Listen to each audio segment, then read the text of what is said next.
Amém. Boa noite a todos. Sejam todos mais uma vez bem-vindos a essa reunião tão importante, uma das mais importantes. Na verdade, irmãos, a reunião de oração é a reunião mais importante que a igreja tem, porque é a partir dessa que as outras reuniões funcionam. Amém, irmão Jeová?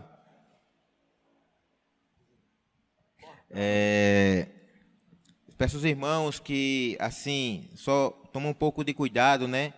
De não deixar o microfone aberto, porque às vezes você quer resolver alguma coisa ou falar alguma coisa, aí termina transmitindo para todos os irmãos que às vezes não podiam nem ouvir, né? E também a gente que está aqui, né, ao vivo. Está aqui na presencial, na verdade, tá bom? Então, fiquem atentos a isso. Quando precisar, só abrir quando for falar, compartilhar alguma coisa da palavra aqui, para sermos edificados. Amém? Eu quero ler um versículo que nós começamos a ler no início dessa reunião de oração. Nós falamos que está acontecendo muitas coisas e estamos vivendo momentos difíceis, muito difíceis. É uma luta hoje pela sobrevivência. Por um lado, essas coisas que têm acontecido, nós sabemos que para que o anticristo seja levantado, precisa que o mundo esteja num nível de caos total. Então, tudo está levando para isso, para que um homem se levante e resolva essas coisas, né, todos esses problemas. Por outro lado, Deus vai utilizar dessas situações, irmãos.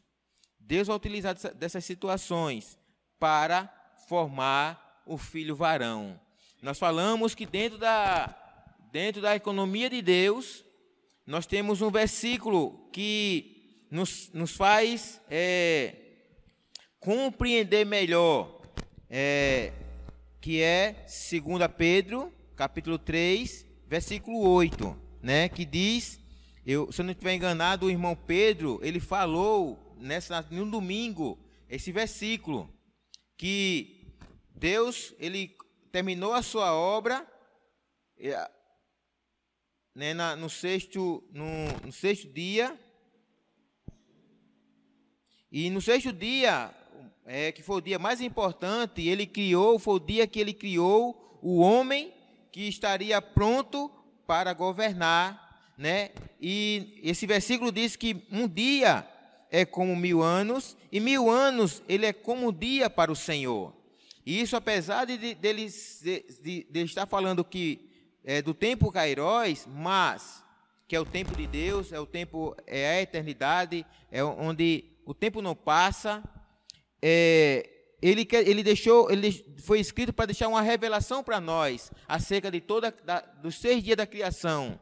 Se um dia é como 1000 anos, logo os 6 dias são os seus 1000 anos. E nós sabemos que desde Adão até Abraão se passaram 2000 anos.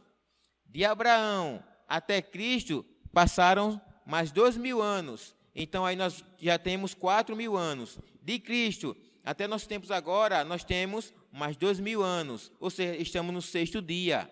Então, o homem foi formado no 6º dia. E nesse 6º dia, no nosso tempo hoje, Deus está formando um homem, um filho varão, um homem, porque filho varão, irmãos, quando fala varão, ele não está falando de um feto, não é um feto na barriga de uma mãe que é do sexo masculino. Não é isso.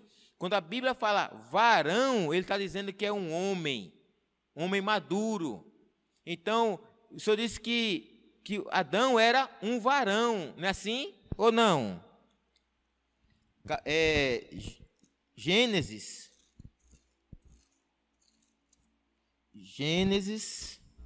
capítulo 2,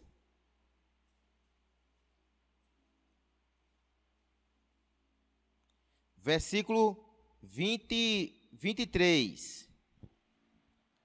O irmão Roberto pode ler para nós.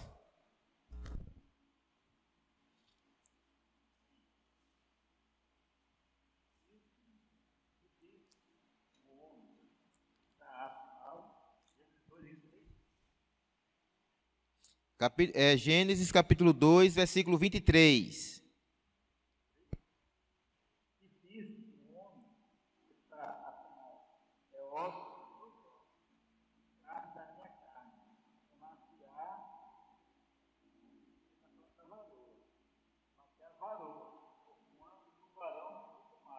Amém. Então, essa varoa foi tomada de quem?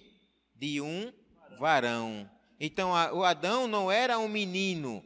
Adão era um varão. Era um homem pronto para governar. Então, no sexto dia, Deus está formando um varão, que a Bíblia diz aqui em Apocalipse, capítulo 12, que esse menino, esse filho que está no meio dessa mulher, não é uma criança, não é um feto. Diz que é o quê? É um varão. É um homem que está sendo, Deus está produzindo um homem maduro no meio da igreja. Capítulo 12, versículo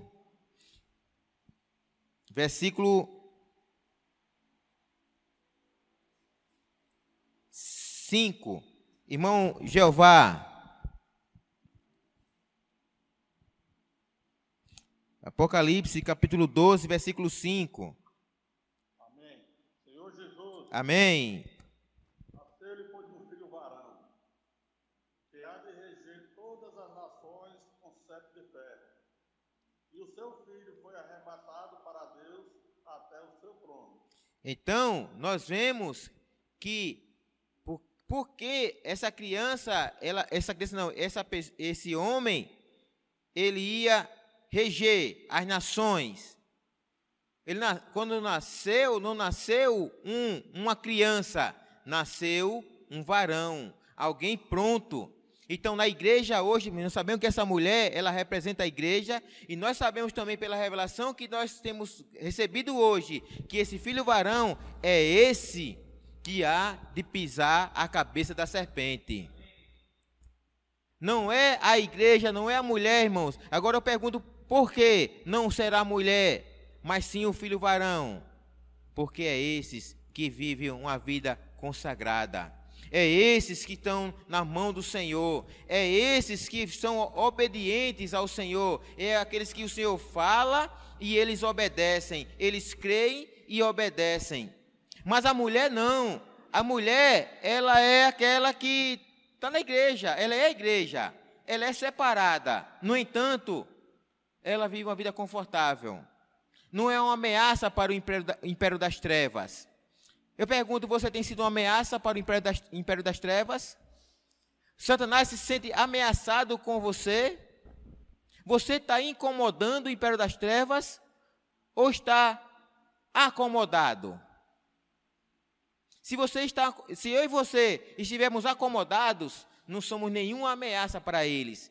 Aí significa que Satanás não vai, como é que eu vou dizer? Não vai afrontar você. Ele não vai incomodar você. Porque você não incomoda ele. Você não prega o evangelho. Não estou dizendo que você não prega. Só estou falando assim, que para os que vivem acomodados. Se você não incomoda, ele também não vai lhe incomodar. E vai dar uma sensação de que você está sendo abençoado. E não é isso, irmãos. Sempre, a Bíblia diz que todos aqueles que querem viver piedosamente serão perseguidos. Todos aqueles que querem viver fazendo a vontade do Senhor vão sofrer alguma coisa. Porque está mexendo com o império das trevas. Aí diz aqui que esse filho varão, ele há de reger as nações. Então, se ele vai reger, porque ele é um filho maduro. Ele é um filho pronto. E as nações com cetro de ferro, e seu filho foi arrebatado. E eu pergunto, se ele está no meio dessa mulher, se ele está sendo formado, como foi que ele foi formado? Como foi que ele foi formado? Versículo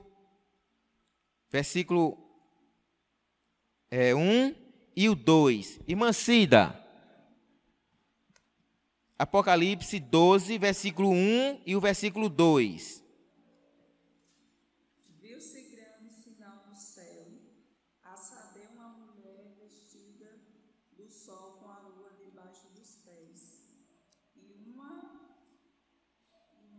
coroa de 12 estrelas na cabeça, que achando-se grávida grita com as dores de parto, sofrendo tormentos para dar à luz. Como foi que esse filho foi formado, irmãos? Pelos tormentos que a igreja está passando. Então os irmãos entendem que tudo que está acontecendo hoje, por um lado, irmãos, é para surgir o anticristo, para que ele venha resolver todos esses problemas, aparentemente, mas diz que quando houver paz e segurança, nós vamos falar sobre isso aqui, na última semana, vamos falar sobre isso, mas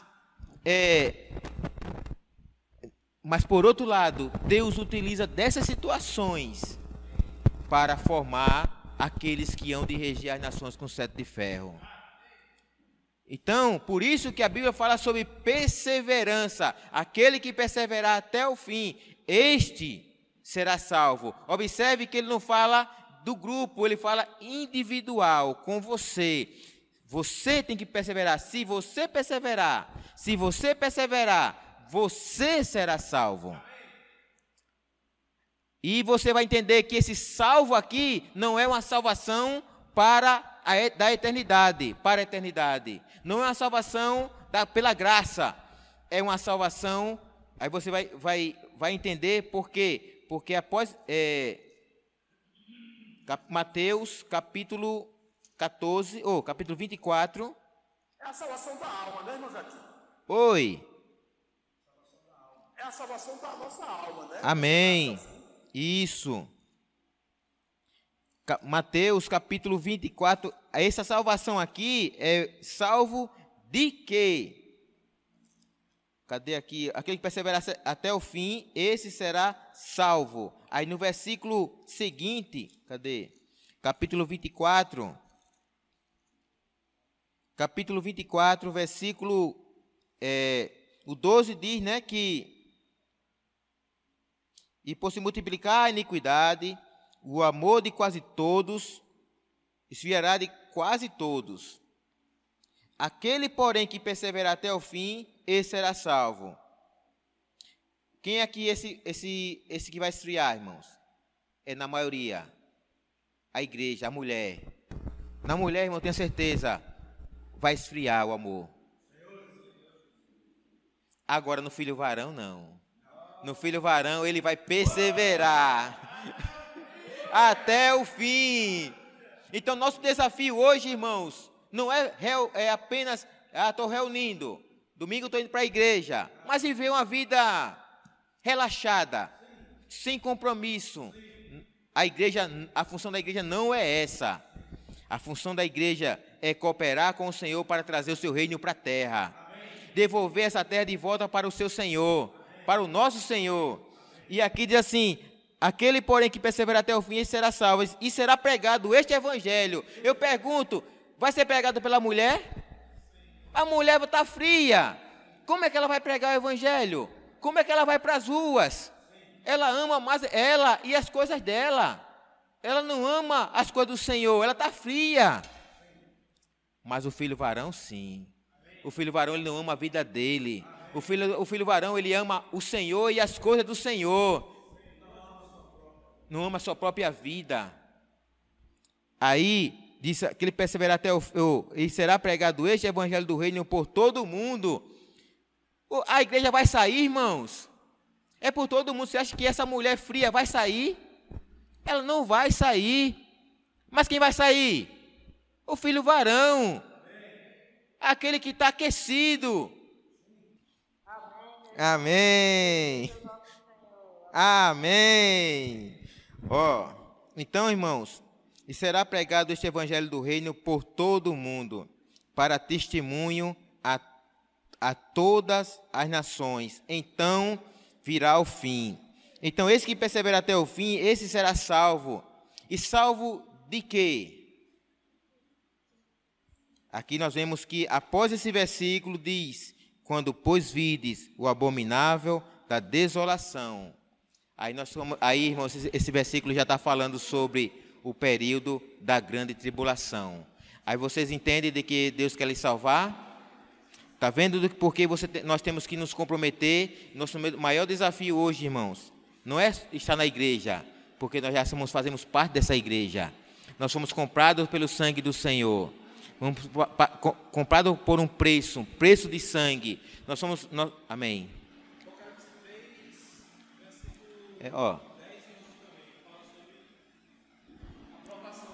Amém.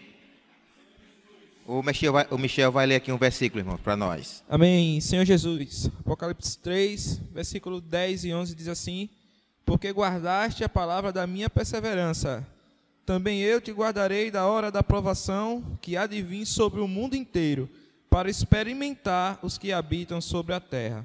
Amém. Então, esse guardar da hora da provação, irmão, a hora da provação é o período da grande tribulação. E o Senhor quer nos guardar desse momento. Só que nós estamos vendo, irmãos, que não será uma maioria, será uma minoria. Porque essa minoria, que é o filho varão, esses vão consagrar a sua vida pelo Senhor e pelas coisas do Senhor, para que a vontade do Senhor ela seja feita. Então, como é que então, logo após esse versículo, nós vemos que começa um período da grande tribulação. E é desse período, irmãos, tenha certeza que Deus quer nos guardar, como Michel leu aqui no versículo de Apocalipse 3. Então, como é que esse filho é formado? Pelas provações, pelas as tormentas que a mulher ela recebe. Então, nós, hoje, Deus está aproveitando esses momentos, irmão, difíceis, né, mas para formar em nós um homem maduro. Mesmo na situação que nós vivemos, irmão, mas ainda assim continuamos pregando o Evangelho. Na situação que nós estamos vivendo, mas a nossa mente está colocada nas coisas lá do alto, buscando as coisas lá do alto, onde Cristo vive, assentado à direita de Deus. Não é? Nosso pensamento não é aqui na terra. Nosso pensamento nas coisas na terra, irmão, tem coisas. E às vezes nós prendemos a nossa mente para buscar coisas na terra. Mas a orientação de Deus para mim e para você não é buscar coisas na terra, é buscar coisas lá no alto. E nós sabemos que nós buscamos aquilo que a nossa mente, onde a nossa mente está pendida. Se nós pendermos a nossa mente lá no alto, pensar nas coisas lá do alto, nós vamos buscar coisas lá do alto. Mas se nós pensarmos de coisas aqui da terra, vamos começar a buscar coisas aqui na terra. E tenha certeza que isso, irmão, vai ser a maioria das pessoas vão estar buscando coisas aqui na terra. Ainda vão estar, o Senhor querendo desarraigar e a gente criando raiz. Pois nós sabemos que um dos motivos de Abraão não viver de tenda, não é, irmão Josival? Viver de tenda, não construir algo sólido aqui nessa terra, foi para não criar raiz. Por quê? Porque o que a Bíblia diz? Que ele almejava uma pátria celestial. Está vendo? Então é de tenda, não quero plantar raiz nessa terra, eu quero esperar uma pátria celestial. Então eu e você, irmãos, devemos viver de tal maneira. Vamos trabalhar, vamos estudar, vamos até planejar para um futuro, um casamento e tal, mas colocando tudo isso, irmão, dentro do plano de Deus, pensando e buscando as coisas lá do alto. Então, a consagração ela é importante para isso. Não foi um ponto que nós falamos no estudo passado, para podermos entendermos, porque a consagração nos leva a ter um viver segundo a vontade de Deus. Por quê? Porque na consagração são eliminadas impurezas que são um atrapalho na obra do Senhor. É uma pedra de tropeço. E a consagração, ela elimina isso da nossa vida. Por isso que a pessoa que se consagra ao Senhor, ela tem um viver segundo a vontade de Deus, que a Bíblia chama de a justiça, né? Justificação, que a justificação pela graça é nós sermos justos aos olhos de Deus, mas a justificação para o reino é um viver segundo a justiça de Deus. E justiça nós sabemos que é vontade. Nós lemos lá alguns versículos, não foi? De Apocalipse 3:3, não. De 2 Pedro 3:13, de Romanos 14:17, que o reino de Deus é justiça, paz e alegria. Nós lemos Mateus 6:9, né? Que na oração do Pai Nosso, né? Que seja feita a sua vontade. Então, o reino de Deus é o lugar, é o ambiente onde a vontade de Deus ela é feita. Então, eu ainda estou cheio quando eu vim para a igreja, eu estou cheio do meu ego ainda, estou cheio de bagagens que eu trouxe do Egito. Então essas bagagens elas precisam ser eliminadas, né? Para que a vontade de Deus ela seja feita por meio de mim. Então, se eu não me consagro, a minha vida será sempre de ambulância. Eu, né? Sempre será isso. Cheio de argumentos, sem justificativa. Mas, então, é importante a consagração para nós termos um viver segundo a vontade de Deus. E nós falamos que Romanos, capítulo do 1 ao 8, ele fala da graça. Romanos, do capítulo 1 até o capítulo 8, ele fala da graça, de tudo que Cristo realizou por nós, para nos tirar do império das trevas, para nos transportar para o reino do Filho do seu amor.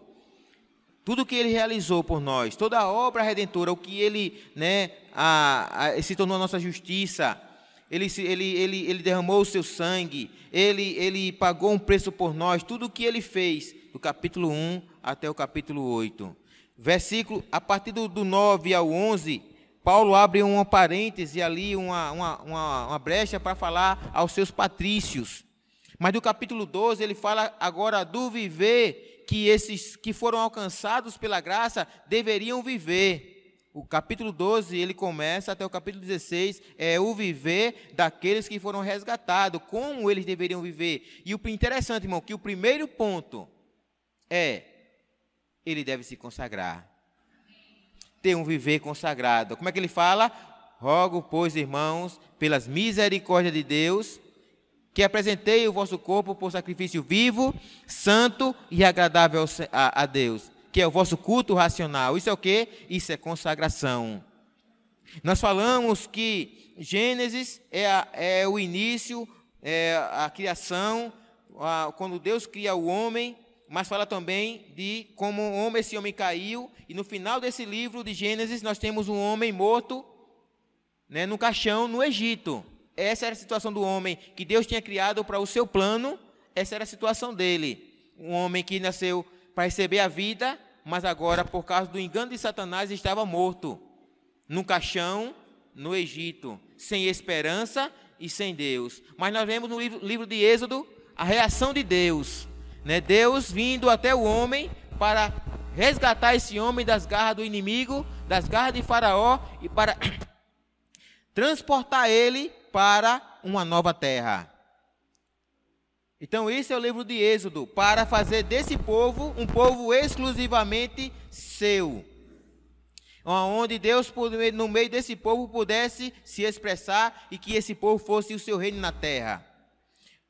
O livro de Levítico mostra o tipo de viver que esses que foram resgatados deveriam ter. Interessante, como o livro de Romanos fala do capítulo 12, o tipo de viver começa na consagração, o livro de Levítico, irmãos, podem abrir aí, o primeiro capítulo, o primeiro tópico, fala de consagração, um holocausto. Mostrando para nós, irmãos, que o nosso tipo de viver, só vamos ter um viver que de fato agrada a Deus, se de fato nós tivermos uma vida de consagração. E aí vem que o livro de Números é o resultado de ter esse viver. É que Deus vai fazer de nós um exército que vai lutar por ele nessa terra, para devolver essa terra de volta para o Senhor. Por quê? Porque lá na terra ia ter guerra, ia ter luta, e precisava de um exército. Como nessa terra hoje nós temos uma luta.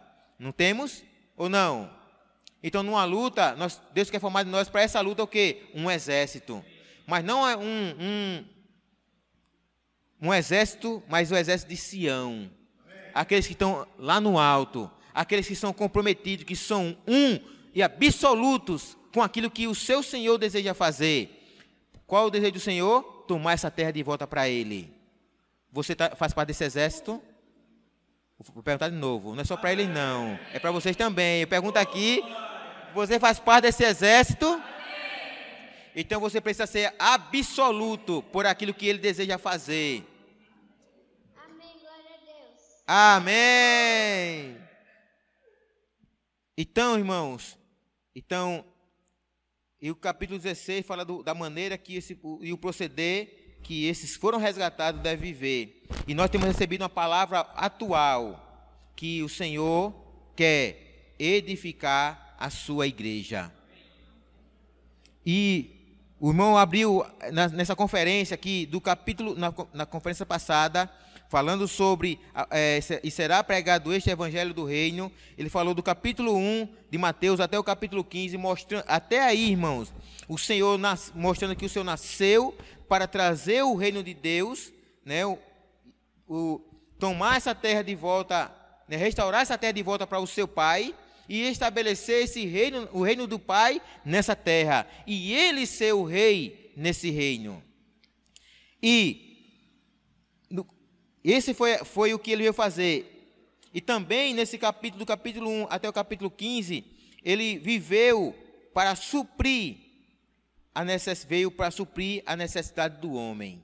Do capítulo 1, esse nascimento do Senhor, ele veio para suprir a necessidade do homem. Como estava o homem? O homem estava exausto, aflito, como ovelhas que não tem pastor. Tinha os sacerdotes, mas os sacerdotes, o que é que eles estavam fazendo? Se preocupando apenas consigo mesmo. Eles estavam pastoreando apenas eles mesmos. Nós vemos isso em Ezequiel, né? Enquanto as ovelhas do Senhor estavam desgarradas, feridas, né, Leide? Desanimadas, ali, aflitas, exaustas, e não tinha quem a pastoreasse. Por quê? Porque estavam todos ocupados consigo mesmo, com as suas coisas. Então vem esse rei para cuidar da necessidade desse homem, de curar, né? Curar no corpo, curar na alma e curar também no seu espírito. Mas aí o irmão abre agora para nós que a partir do capítulo 16, ele abre ali a revelação, que ele pergunta para os seus discípulos que diz o povo que eu sou? Aí, o Senhor é Elias, Jeremias, João Batista, algum dos profetas. Mas e vocês? Vocês que estão comigo dia a dia. Vocês que, às vezes, irmãos, eu acho que a gente somos ainda Jó. Ofertamos, viemos reunir, dizimamos, o que mais? Vamos para a conferência. Mas, irmãos, eu acho que ainda falta experiência, sabe? Não conhecemos. Diz a Bíblia, irmãos, em Isaías, que o boi, conhece o dono da sua manjedoura. Eu acho que é o dono, né? Vamos ver isso aqui. Isaías 3, né? Eu acho que vale a pena. Isaías 3. Eu acho que é o capítulo 3. Se não for, a gente procura.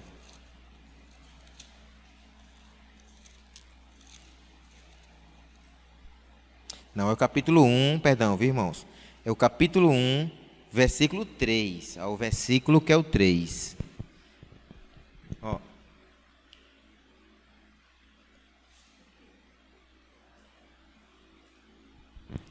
A minha esposa vai ler, viu? Amém. Senhor Jesus, o boi conhece o seu possuidor, e o jumento o dono da sua manjedoura. Mas Israel não tem conhecimento, o meu povo não entende. Senhor Jesus, você imagine, irmãos, você imagine, quando o Senhor falou isso, como partiu o coração do Senhor, como estava partido, irmãos, como estava... Vocês conseguem perceber uma grande tristeza no coração de Deus? Ele fala assim, o boi conhece o seu possuidor. Pergunta, irmão, boi tem entendimento? Mas ele conhece o dono dele, irmãos. O jumento conhece o dono da sua manjedoura. O jumento, o nome jumento foi dado ao cara que não tem, que é burro, que é sem conhecimento, que não sabe nada, né, irmã Sandra? Né, irmãos? De tão burro que ele é. Tão burro não, tão jumento que ele é. Mas ele conhece o dono da sua manjedoura. Mas e o homem? Aí quando Deus fala aqui, olha a tristeza do coração de Deus, irmão. Quando ele fala do animal, assim, ele conhece e o meu povo, o que eu resgatei, o que eu paguei um preço por ele, o que sofri por eles, para trazer eles, para dar felicidade a ele, para dar alegria para ele, para trazer paz para ele, eles não me conhecem, eles não entendem. Não entendem. A jumenta? Ó Senhor Jesus. Eu não sei se vocês conseguiram tocar no coração de Deus nessa noite, irmãos. Por isso que a Bíblia diz assim, conheçamos e prossigamos em conhecer o Senhor. Porque quanto mais você o conhece, irmão, mais você se apega a Ele. Mais você o ama. Mais você conhece o seu plano. Então, aí no capítulo 16, a partir do capítulo 16, o Senhor abre uma revelação. E vocês que andam comigo, você que reúne na igreja em Arapiraca, você que eu resgatei e trouxe você para o melhor lugar, o que você diz de mim? O que é que você conhece de mim? O que você conhece do meu plano?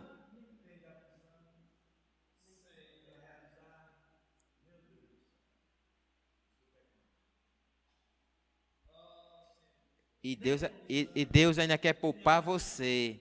E Deus ainda quer poupar você da grande tribulação.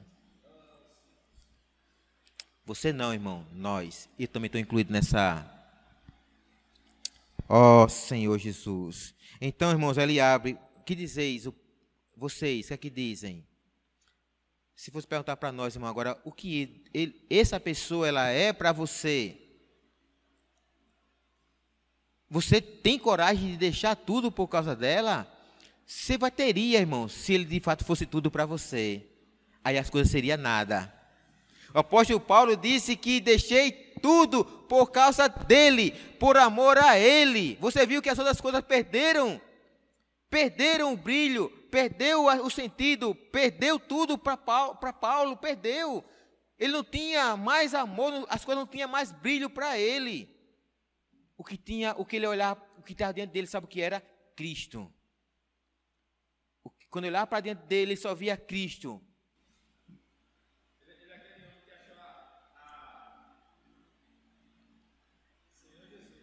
Ele é comparado àquele homem que achou um grande tesouro, né? Ó Senhor Jesus. E todos os outros que ele tinha acumulado, pegou tudo, se desfez para conseguir aquele tesouro. Esse tesouro. Ó Senhor Jesus. Amém. Amém. Então, irmãos, e esse momento ele é decisivo para nós. Gosto de falar sempre isso, porque vai resultar no nosso futuro ou grande tribulação ou arrebatamento para desfrutar da mesa lá com Abraão, Isaac e Jacó, Davi e todos os servos do Senhor que foram vencedores. Então aí ele revela, aí Pedro diz assim, tu és o Cristo, aquele que veio para trazer o reino de Deus para essa terra. Você é aquele que veio para restaurar essa terra de volta para Deus. Você é aquele que veio trazer para constituir um povo exclusivamente de Deus, para reinar com Deus, com Ele. Então, o Senhor é esse. Bem-aventurado é esse. Ter a visão de Cristo, irmãos, não é algo sublime.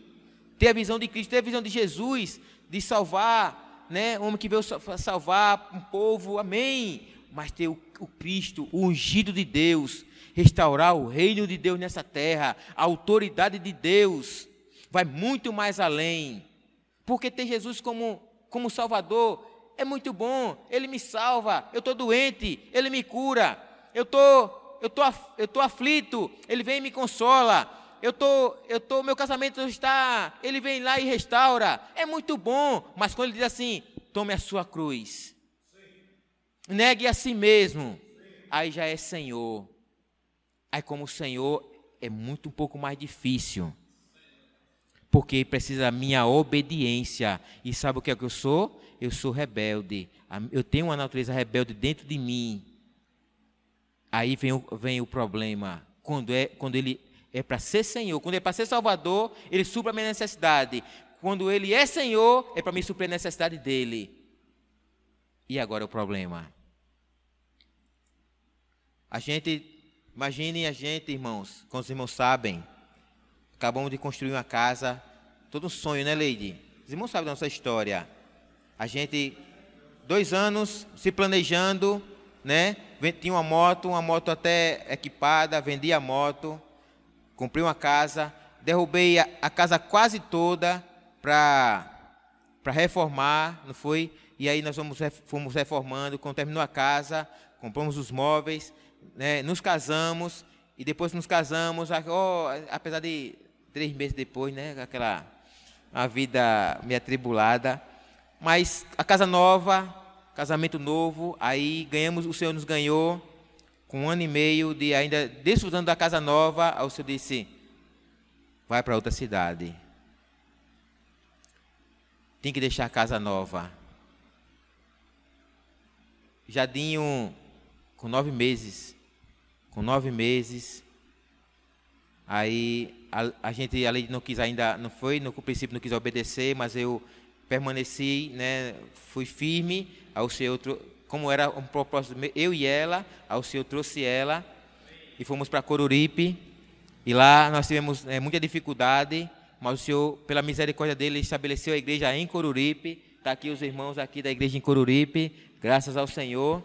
Tivemos a cooperação lá do irmão Newton, mas aí depois de alguns anos, 3 anos depois, que estávamos lá no conforto um trabalho bem, um emprego, ganhando na época, né, chegando a ganhar R$ 3.200 por mês, na sombra, né, na casa de placa, na sombra, de segunda a sexta, de 8 às 2, o Senhor disse, eu estou me incomodando com a sua tranquilidade, eu quero você integral, deixe o seu trabalho, Senhor Jesus. E quando antes disso, eu já tinha orado ao Senhor, porque eu tinha me apegado ao salário do meu trabalho.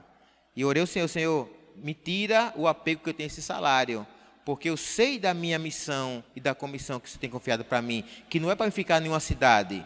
E aí o Senhor foi trabalhando, e quando foi na despedida, para a última saída, então o Senhor não teve dificuldade nenhuma de me tirar dali, fomos para o CEAP, né? De lá a gente voltou para Alagoas, passamos 8 meses no CEAP. Então, irmãos, quando é para ele ser Senhor, para ele mandar, saia, faça. Para ser Salvador é bom, ele vai suprir a sua necessidade, não é? Mas quando ele é para ser Senhor, porque ele é Senhor.